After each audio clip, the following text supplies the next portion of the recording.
Donc, on est le dernier dimanche de 2024, puis c'est vraiment un dimanche où est-ce que je veux rendre grâce à Dieu pour tout ce qu'il a fait pour 2024. Puis, c'est pas d'une façon à dire que tout a été parfait, extraordinaire. Ça change pas qu'on a eu des défis, même familiaux, certaines épreuves. Le Seigneur a su aiguiser nos caractères en 2024.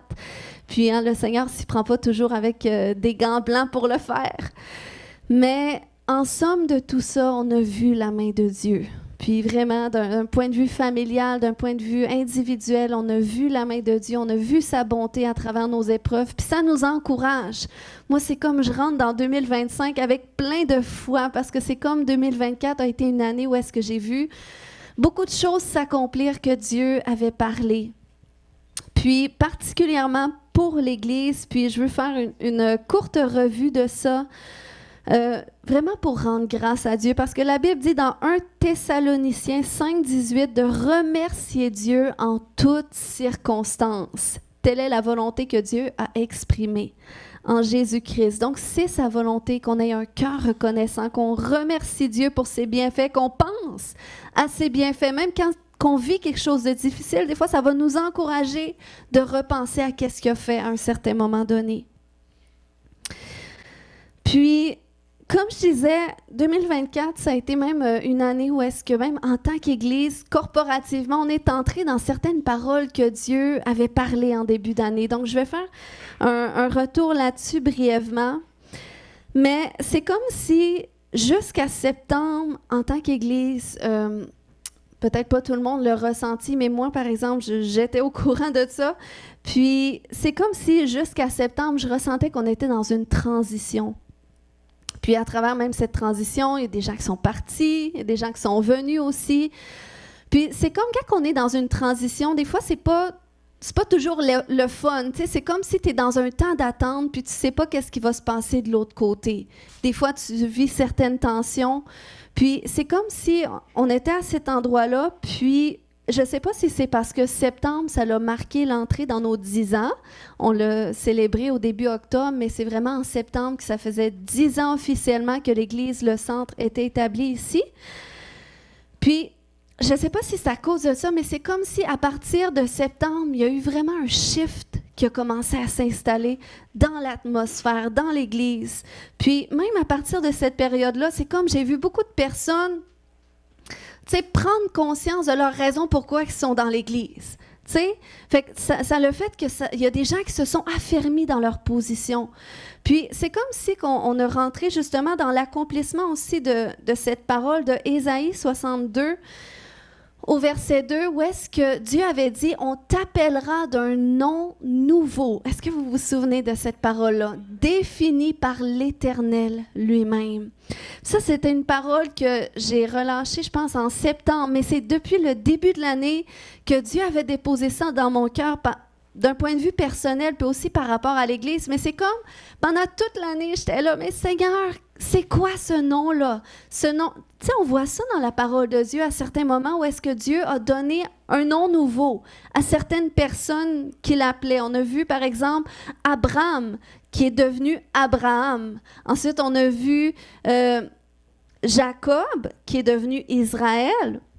On a vu même Simon dans le Nouveau Testament qui est devenu Pierre par la suite. Donc, cet aspect-là de nom nouveau, ça rejoint un peu une identité que le Seigneur vient établir, qui est associée à une mission aussi qu'il donne. Donc, c'est pour ça que c'est une parole qu'on peut saisir personnellement, même quand tu viens à Jésus. Il y a une identité nouvelle pour toi, puis cette identité-là se développe. Parce que toi, tu chemines dans ta transformation, tu apprends à connaître Jésus, mais tu apprends à te connaître en lui aussi. Tu apprends à découvrir la personne qui a voulu que tu sois finalement. Cette personne-là qui n'est pas nécessairement associée à tous les traumatismes qu'elle a vécus, les difficultés de son passé, mais c'est cette personne qui est renouvelée en lui. Donc, c'est pour ça que c'est important des fois d'en venir à ces moments où est-ce que, mais Seigneur, qu'est-ce que toi tu dis de moi? Qui suis-je pour toi, Seigneur? Fait que c'est un petit peu ça quand Dieu dit, je vais te donner un nom nouveau. Mais c'est comme si Dieu disait ça à l'Église aussi. Je vais vous donner une définition de qui vous êtes et de ce à quoi vous êtes appelés aussi en tant qu'Église. Parce que même si on est une Église évangélique, et puis il y en a d'autres aussi dans la région, eh bien, on n'a pas tous les mêmes missions. On ne porte pas tous les mêmes onctions en tant qu'Église. Puis on n'est pas appelé à rejoindre tous les mêmes types de personnes. Puis ça, c'est important quand on joint une Église, de le réaliser. Parce que des fois, c'est ce qui peut faire en sorte que tu quittes une Église pour une autre. C'est parce que la mission ne va pas rejoindre ton appel à toi. Puis ça, c'est important, ça aussi. Donc, sur ce chemin-là, où est-ce que je priais, tout ça, c'est comme si en septembre, ça a vraiment pris forme, où est-ce que le Seigneur nous a vraiment montré quelle était notre mission. Puis, il m'a donné ce verset-là en particulier de Apocalypse 22:2, qui dit qu'au milieu de la place de la ville et sur les deux bords du fleuve, il y avait un arbre de vie, produisant 12 fois des fruits, rendant son fruit chaque mois, et dont les feuilles servaient à la guérison des nations. C'est comme quand je suis dans un temps de prière, j'ai reçu ce verset-là par rapport à l'Église, puis je trouvais tellement que ça faisait du sens, puis ça m'a vraiment touchée, comme de quoi que le Seigneur nous a établis en tant qu'Église, pour qu'on puisse, tu sais, puis je veux dire, c'est biblique. La Bible nous compare à un arbre. Lorsqu'on demeure dans la parole de Dieu, lorsqu'on se confie en Dieu, on est comme un arbre planté près d'un courant d'eau et on donne notre fruit en sa saison. Donc, c'est comme si qu'il renaissait en disant, pour les 12 mois de l'année, dans chaque saison, vous êtes appelés à porter un certain fruit. Et les feuilles que vous allez porter vont servir à la guérison des nations. Donc, c'est une parole qui signifie que Dieu a établi cette maison pour faire en sorte qu'il y ait des gens qui puissent venir et chercher cette guérison-là. Et n'est-ce pas beau? Ça, c'est notre Dieu qui fait ça. Puis, vous savez, le mot guérison dans ce passage-là, c'est un mot qui signifie thérapie. Des fois, on pense à guérison, miracle, c'est fait. On claque des doigts, je suis guéri. Mais quand tu réalises que la guérison que Dieu fait aussi, ça signifie aussi la thérapie. La thérapie, ça nous parle d'un ensemble de procédés qui concernent un traitement déterminé. Donc, la thérapie fait que tu n'es pas guéri nécessairement du jour au lendemain, mais ça te permet d'entrer dans un processus de guérison. Puis Dieu fait les choses. Des fois, c'est un miracle, c'est instantané. Mais souvent, c'est un processus, c'est un cheminement, c'est une marche avec lui. Puis, c'est ça qu'il dit. Quand il dit, il y a des feuilles qui vont sortir de cette maison, qui vont servir à la guérison des nations. Il y a certains miracles que, oui, Dieu va faire. Mais il y en a d'autres que des gens vont juste simplement saisir, s'accrocher et rentrer dans un processus de transformation, de restauration. Puis, justement, j'ai entendu beaucoup cette année cette phrase où est-ce que des gens qui sont arrivés, ils ont dit, je me sentais mourir. Mais depuis que je viens dans cette maison, je me sens revivre. Wow! Ça c'est Dieu qui fait ça. C'est Dieu qui fait ça. Puis c'est pas juste cet aspect-là, comme s'il y a un arbre dans cette maison. Tu sais, c'est métaphorique. Mais il faut savoir, même la Bible va nous comparer, va dire, Dieu, c'est comme un arbre aussi, un tronc, un cep. Hein, quand ça nous parle de cep, je suis le cep. Je suis le tronc et vous êtes les sarments, vous êtes les branches.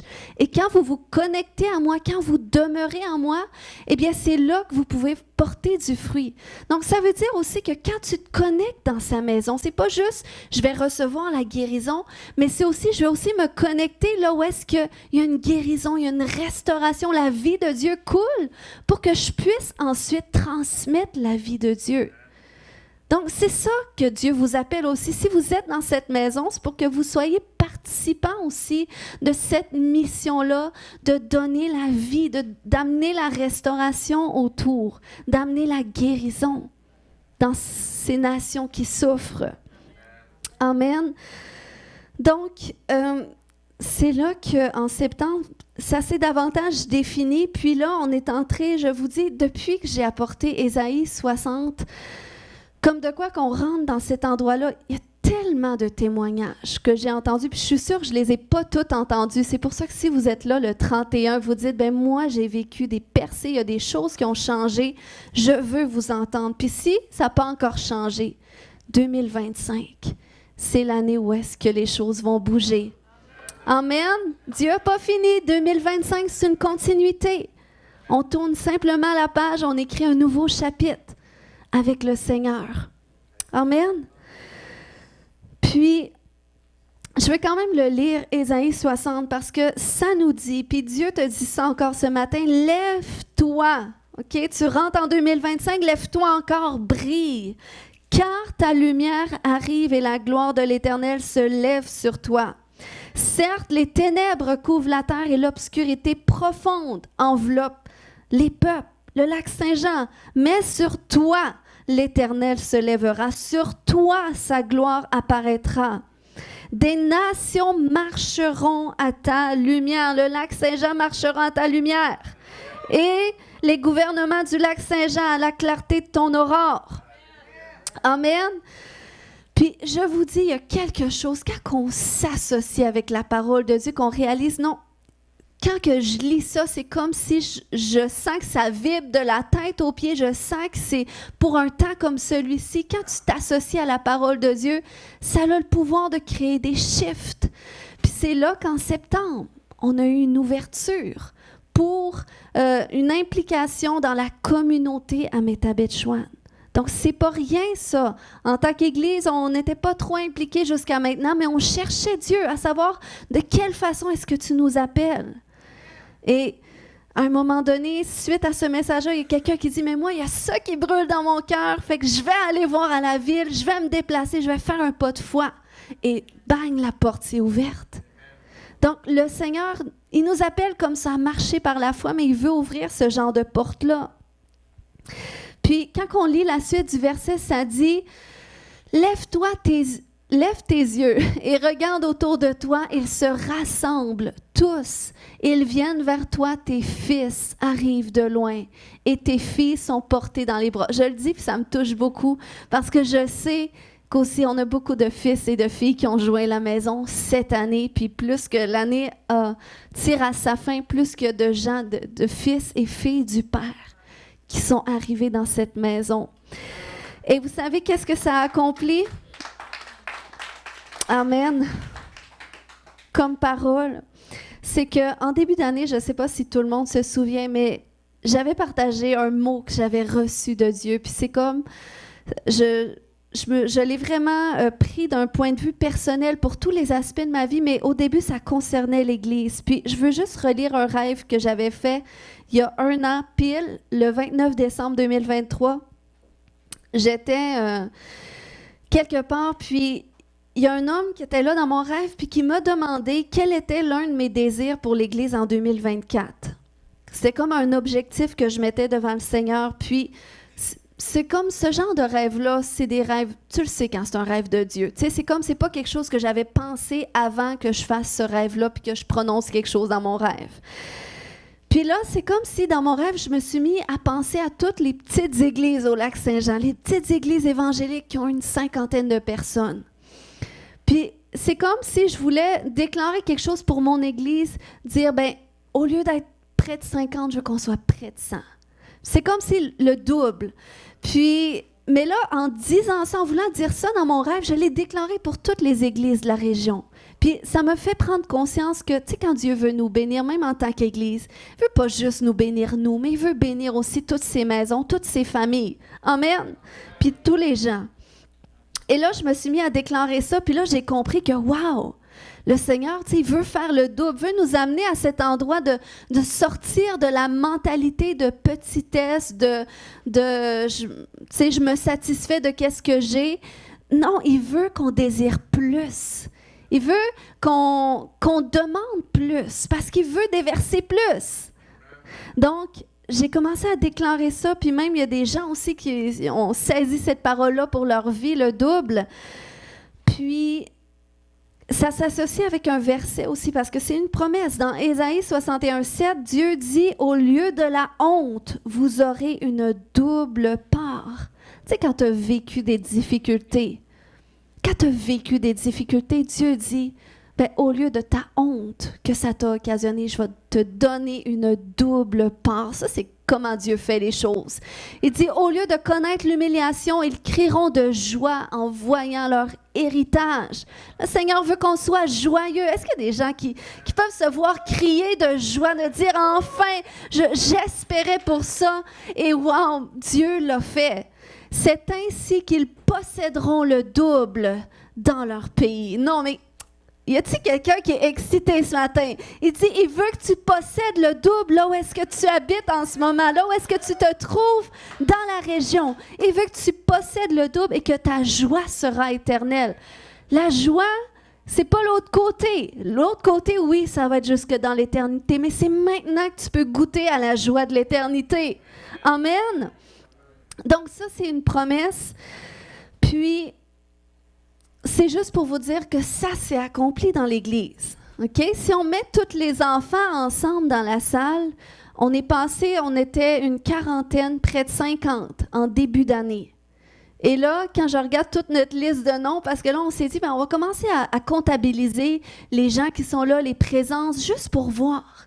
Et là, en fin d'année, on est plus de 80 sur notre liste. Fait que c'est un double, là. C'est un miracle. Amen. Pour une petite région. Et Dieu va le faire encore.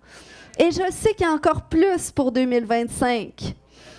Puis, je vous dis même pour nos jeudis de prière. OK? On se réunit les jeudis pour ceux qui ne savaient peut-être pas. Tous les jeudis, on est pas mal là sur place. Sinon, on le précise. Mais honnêtement, c'est sûr que les gens qui viennent les jeudis, on a quelques personnes d'Alma.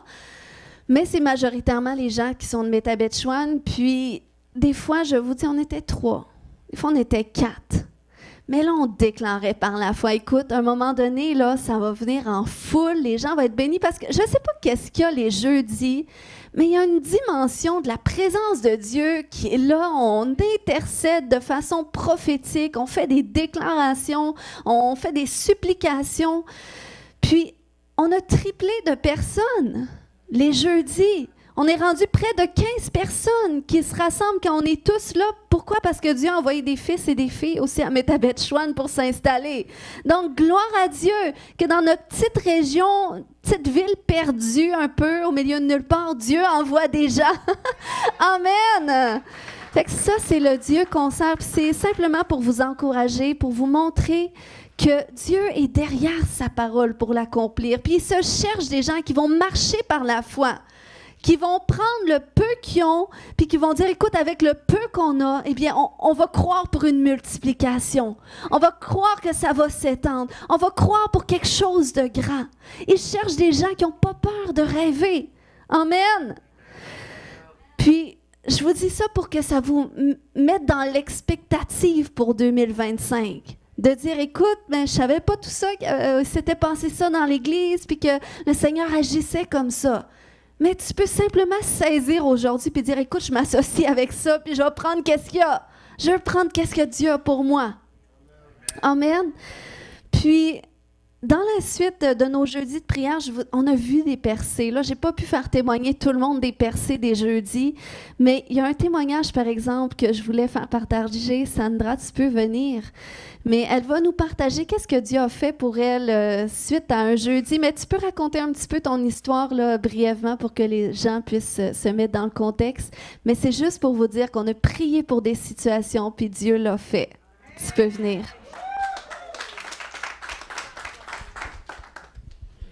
Bonjour.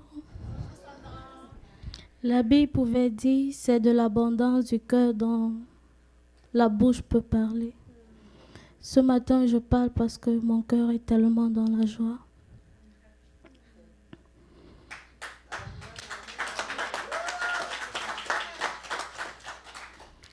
Parce que le Seigneur a fait pour moi ce que je ne pouvais pas imaginer.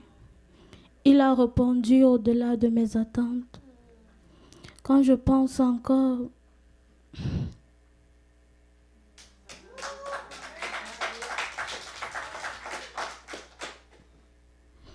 en ce matin, je vais dire merci à Dieu parce que il a tellement été fidèle dans ma vie. parce que chaque matin, il ne cesse de renouveler ses bontés dans ma vie.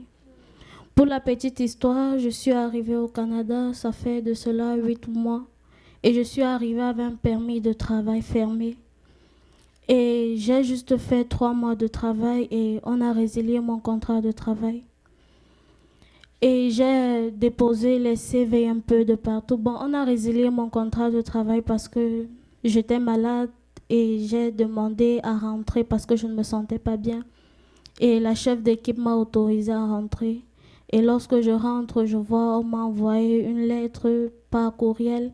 Et la lettre disait que mon contrat de travail prend fin. Et après ça, j'ai déposé le CV un peu de partout. Et partout là où je partais, on refusait de me prendre parce que j'avais un permis de travail fermé. Et là, il faudra encore faire la procédure. Il faudra encore recommencer la procédure. Et là, je suis partie à la résidence de Metabetchon. Et la dame était vraiment intéressée. Et là, on a fait appel à une consultante en immigration. Et elle m'a dit, pour avoir un nouveau permis de travail, tu ne peux pas avoir un nouveau permis de travail ouvert maintenant. Elle m'a dit, tu pourras avoir un permis de travail fermé et ça prend 6 mois pour que tu aies un nouveau permis de travail. Et cela va te coûter $6,000 pour faire un nouveau permis de travail. Et elle m'a dit, parce que lorsque la consultante en immigration a dit ça, la madame, elle était découragée parce que $6,000 et aussi la procédure pour avoir un nouveau permis de travail, c'était de 6 mois. Bon, la dame était découragée et elle m'a dit qu'elle ne peut pas entamer la procédure. Lorsque je suis rentrée à la maison, je suis entrée dans ma chambre et me suis mis en genoux. Le jour-là, j'ai tellement pleuré. J'ai dit, Seigneur, tu dis que tu es le Dieu des étrangers. Je suis étrangère au Canada. Pourquoi est-ce que tu m'as laissé tomber? Seigneur, pourquoi est-ce que tu n'exauces plus à mes prières? Et sans vous mentir que j'avais déjà les mauvaises pensées. Les pensées de suicide avaient déjà rempli ma pensée. C'est comme ça, lorsque je finis de prier, je pars m'asseoir au salon. Il y a l'une de nos collègues qui est venue. Elle est venue pour que je cresse ses cheveux. Et lorsque j'étais en train de cresser ses cheveux, elle me dit, Sandra, il y a une église pas loin d'ici. Pourquoi est-ce que tu ne pars pas dans cette église? Je lui ai dit, bon, moi je ne savais pas qu'il y avait une église près d'ici. Lorsque j'ai fini de lui cresser, je lui ai dit, le dimanche qui suit, je vais aller voir l'église. Et le dimanche, effectivement, je suis allée voir l'église. Je suis arrivée ici le dimanche avec ma soeur. Et lorsque je suis arrivée ici, sans vous mentir, la paix. Les mauvaises pensées dont j'avais de suicide, ces pensées m'ont quitté. La paix dont je n'avais pas eu depuis que je suis arrivée ici au Canada. Lorsque je suis entrée dans cette église, j'ai eu la paix. Et après ça, Marlène s'est rapprochée vers moi, je lui ai expliqué mon problème. Et là, elle m'a mis en contact avec les gens de Porte Ouverte sur le lac.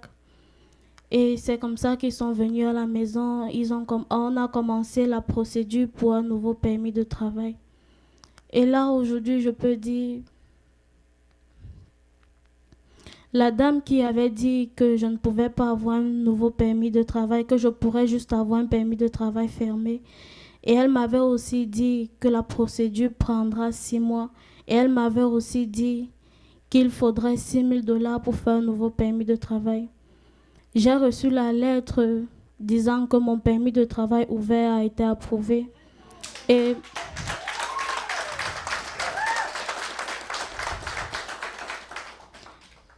je n'ai même pas dépensé quelque chose.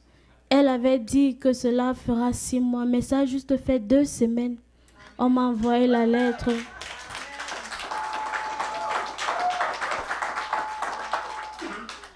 Ça a juste fait 2 semaines. On m'a envoyé la lettre pour me dire que mon permis a été approuvé. Je vais vous exhorter en ce matin, vous qui passez par des moments difficiles, gardez ceci à l'esprit. Le Dieu du pasteur Léon est un Dieu fidèle et il ne me laissera jamais tomber. À chaque fois que vous passez par des moments difficiles, gardez ceci à l'esprit et vous allez voir comment Dieu va agir. Je dis aussi merci au pasteur parce que à chaque fois, lorsqu'on venait ici les jeudis, on élevait toujours ce sujet de prière. Et le Seigneur a exaucé mes prières. Lorsque je suis arrivée, je demandais une église à Dieu. Aujourd'hui, je peux dire, il m'a donné plus que ce que j'ai demandé parce que j'avais juste demandé une église. Mais aujourd'hui, il m'a donné une famille. Aujourd'hui, je ne me sens plus seule comme je pouvais me sentir avant.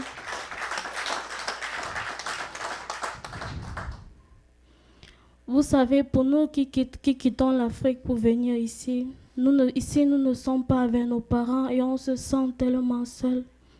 Aujourd'hui, je peux dire merci à Dieu parce que je lui ai demandé une église et il m'a donné une famille.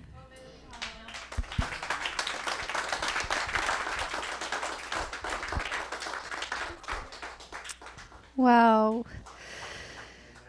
Je ne sais pas quoi dire après tout ça. Quel témoignage! Amen! Wow! On est tellement contents, en tout cas, Sandra, de qu'est-ce que Dieu a fait. Puis ça nous inspire aussi, ton parcours. Puis ton partage, ça nous inspire par rapport à notre Dieu aussi qu'on sert. Que des fois, on perd espoir ou on est découragé, mais wow! 2 semaines, 0 à payer sur 6 000 $. Wow! Ça, c'est Dieu. Tu sais, quand Dieu dit « l'or et l'argent m'appartiennent », ça lui appartient. Puis le dernier mot lui appartient aussi. Amen. Wow! Il y a un dernier témoignage ce matin. Est-ce que je dois te laisser encore une vidéo? Non, c'est bon. Mais on a vraiment été touchés, Sandra. Ruth, j'aimerais ça que tu viennes partager aussi ton témoignage de reconnaissance pour 2024. Ruth a joint notre Église cette année, puis en tout cas, c'est une femme que j'apprends à connaître, à découvrir, puis pas seulement dans la réalité, mais dans mes rêves aussi. Dieu me montre des choses sur Ruth, puis je découvre la femme extraordinaire et la perle qu'elle est, puis j'avais à cœur qu'on puisse entendre qu'est-ce que Dieu a mis sur son cœur pour lui rendre grâce pour cette année.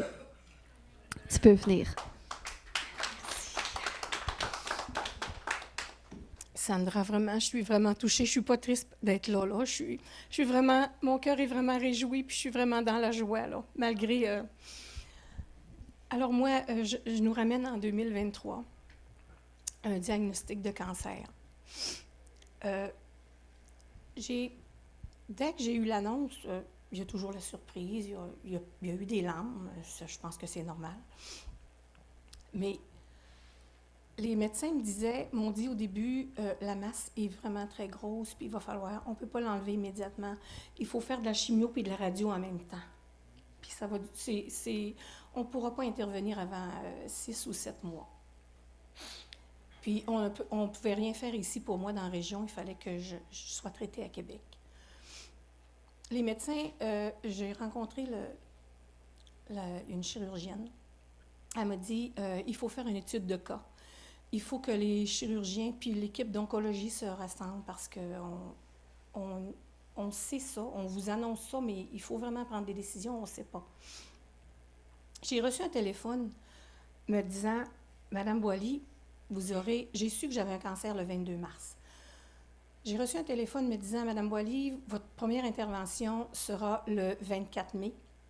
On vous opère, vous ne ferez pas de traitement avant, on vous opère. » J'ai rencontré le chirurgien avant, il m'a dit, moi je suis allée voir sur Internet pour savoir qu'est-ce qui se passait, comment on peut ouvrir au complet, moi j'ai dit au médecin, écoute, moi ça ne me dérange pas, moi c'est toutes les bords, n'importe quel bord, mais enlève-les, tu sais. Fait que le matin de la chirurgie, le médecin vient me voir. J'ai dit, docteur, vous souvenez-vous de la conversation qu'on a eue à un moment donné? Vous m'avez dit, mon travail à moi, c'est d'enlever le cancer. Je l'ai regardé dans les yeux, j'ai dit, enlevez-les. Il n'a pas dit un mot. Ils m'ont opéré. Ils ont enlevé la masse qui était encore plus grosse que ce qu'ils pensaient. Puis ils ont enlevé 50 cellules autour. Puis les infirmières étaient étonnées parce qu'ils disaient, 50 cellules, là, on n'a jamais vu ça. Il a vraiment pris à cœur ce que j'avais dit de l'enlever, là. Puis quand il a reçu la pathologie, il m'a téléphoné, je pense qu'il n'était même pas 7 heures le matin. J'étais retournée chez nous. Il était tellement heureux, il riait tellement. Madame Boily, vous n'avez plus rien, tout est enlevé, j'ai tout enlevé. Le Seigneur a toujours orchestré du début, dès l'annonce jusqu'à... Puis j'ai reçu des soins. Quand le Seigneur il dit, je déploierai mes tendresses par tellement de gens, ma famille, mes enfants, mon mari, les infirmières de l'hôpital, parce que j'ai fait plusieurs séjours, j'ai eu énormément de complications. J'ai eu 5 interventions l'année passée.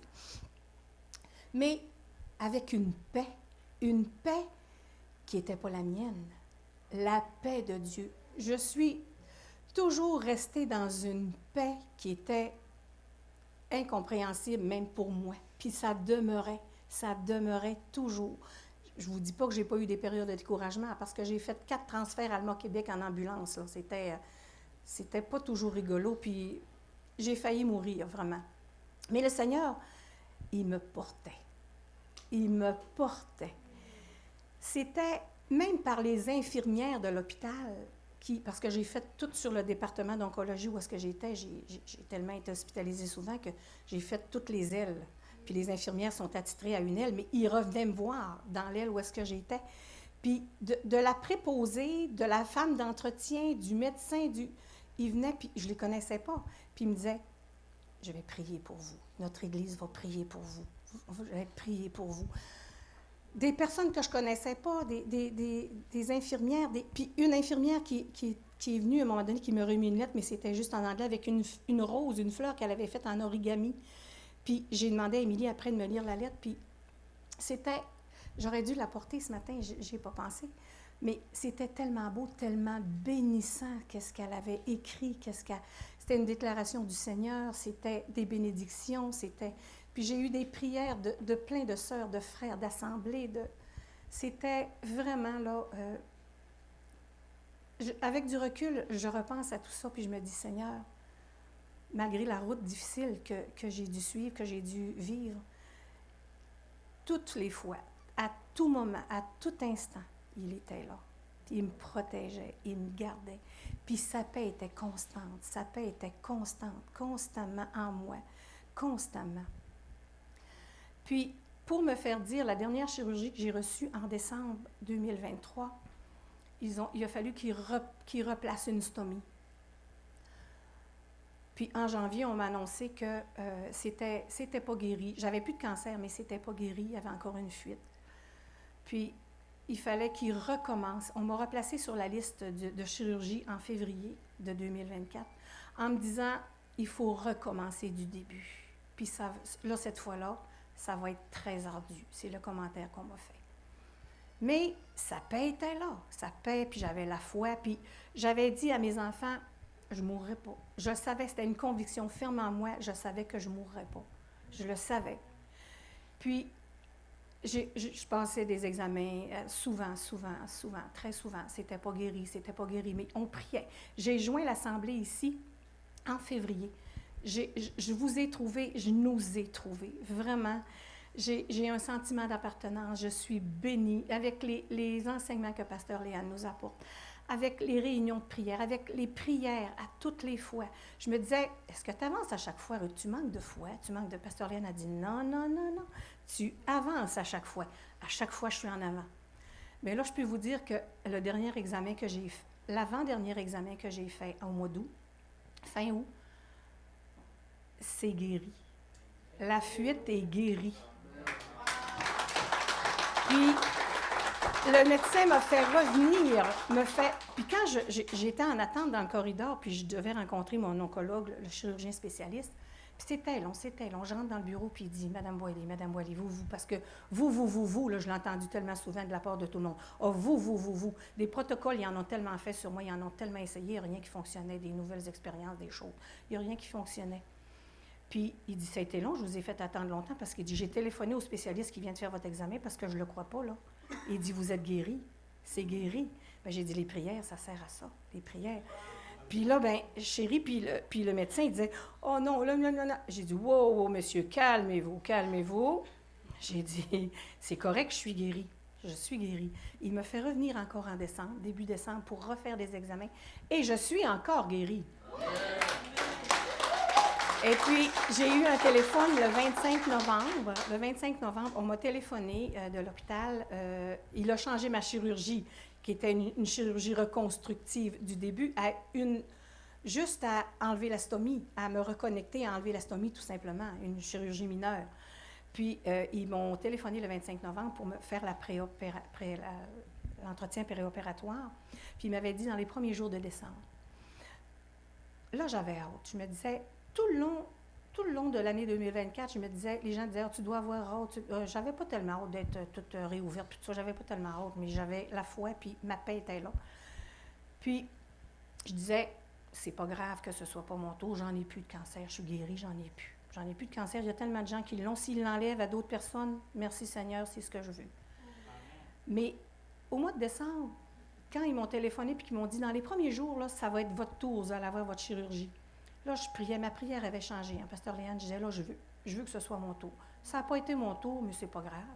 Ça va l'être bientôt, j'en suis persuadée, mais je suis guérie. Puis, au début, je disais, il me disait, vous allez avoir une stomie, tout ça. Bien, je disais, choisis la vie, choisis la stomie. Mais sincèrement, là, puis le Seigneur, il le sait, la stomie, j'aime pas ça. J'aime pas ça, puis le Seigneur, il le sait. Puis à un moment donné, je priais, j'étais dans ma chambre, puis je disais, Seigneur, je veux plus, je veux être complètement guérie, je veux être guérie. Puis le Seigneur, il me dit clairement, je me suis arrêtée, puis il me dit clairement, t'es guérie, t'en as plus de cancer. T'en as plus de cancer. Mais j'ai dit, je sais, Seigneur, que j'en ai plus de cancer. Tu l'as enlevé. Tu as permis à l'homme de lui donner les connaissances. Puis avec ta main, tu m'as guidée, tu les as guidés. J'en ai plus de cancer, mais je ne veux plus de stomie non plus. Puis ça a toujours été difficile. Puis là, je suis guérie et je n'aurai plus de stomie.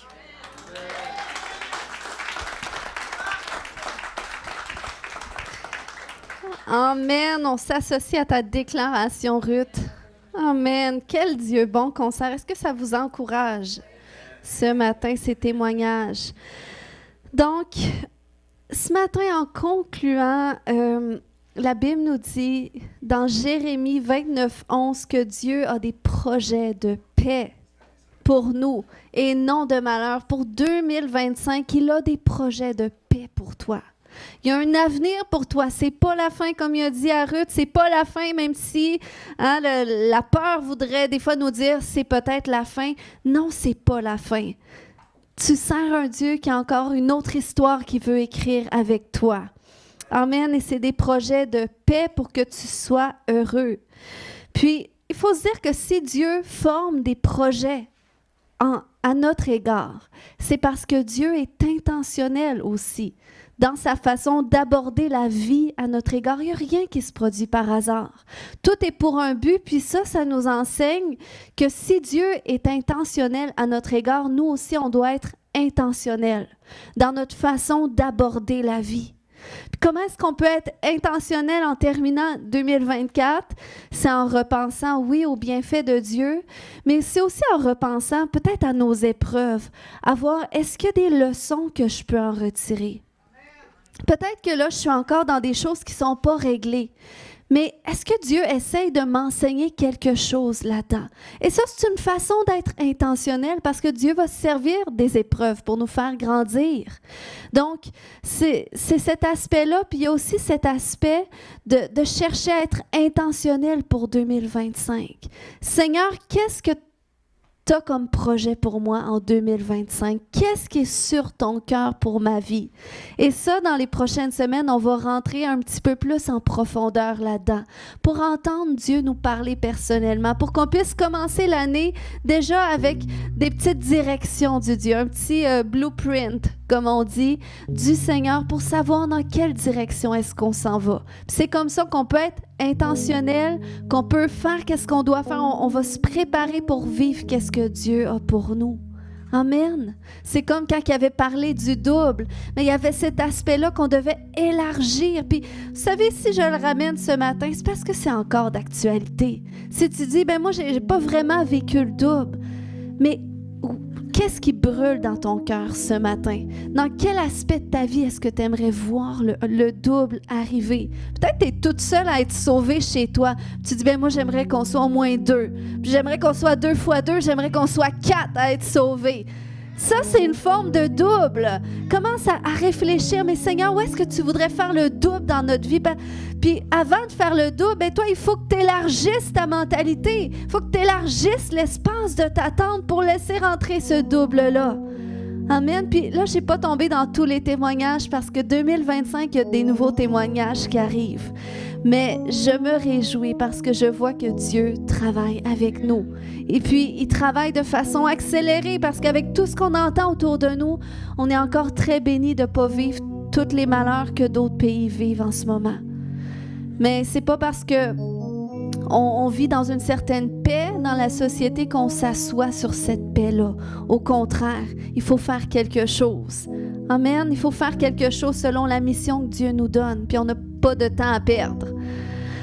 Amen. Donc, ce matin, on va terminer en prière. Puis, on va prier quelques instants. Après ça, on va prendre le repas du Seigneur. Donc, si je peux avoir aussi 2 personnes qui vont distribuer, s'il vous plaît. Amen. Donc, est-ce qu'on peut se lever tout le monde ensemble? Amen. Est-ce qu'on peut repenser quelques instants à 2024? Oui, Seigneur. Seigneur, je veux te remercier déjà pour tous ces témoignages. Puis je sais qu'on ne les a pas tous entendus. Mais Seigneur, tu as été bon, Seigneur Dieu. Tu as été bon en 2024, tu as manifesté ta grandeur. Il y en a qui ont été sauvés en 2024. Puis je ne les ai pas fait témoigner tous ce matin, mais il y en a qui ont donné leur vie à Jésus en 2024. Et ça, c'est le plus grand miracle que tu peux vivre. Puis Seigneur, ça, je veux te rendre grâce pour ça cette année. Que tu t'es fait connaître à des gens, Seigneur. Tu as attiré des gens à toi. Tu les as attirés aussi dans ta maison pour un but. Puis, Seigneur, ils ont été bénis aussi à travers cet aspect-là. Puis, je te rends grâce pour tout. Je te rends grâce pour ceux à qui tu as donné la santé, Seigneur Dieu, que tu as guéri, puis les autres que tu as préservés à travers la maladie ou les temps difficiles. Seigneur Dieu, je te remercie pour tous tes bienfaits. Commence à remercier Dieu. Commence à penser à ce qu'il a fait pour toi. Puis dis-lui merci. Dis merci que tu as fait ça. Merci que tu m'as délivré. Tu m'as guéri encore à l'intérieur de moi. Tu m'as guéri. Tu m'as restauré dans cette situation-là. Tu m'as réconcilié dans ma famille. Seigneur, je te remercie. Commence à penser à ce que Dieu a fait cette année. Puis remerciez-le d'un cœur reconnaissant. Parce qu'on veut terminer l'année en reconnaissance à Dieu. En reconnaissance. On veut être reconnaissant dans les petites choses pour aussi être reconnaissant dans les grandes choses. Merci Jésus. Merci Jésus.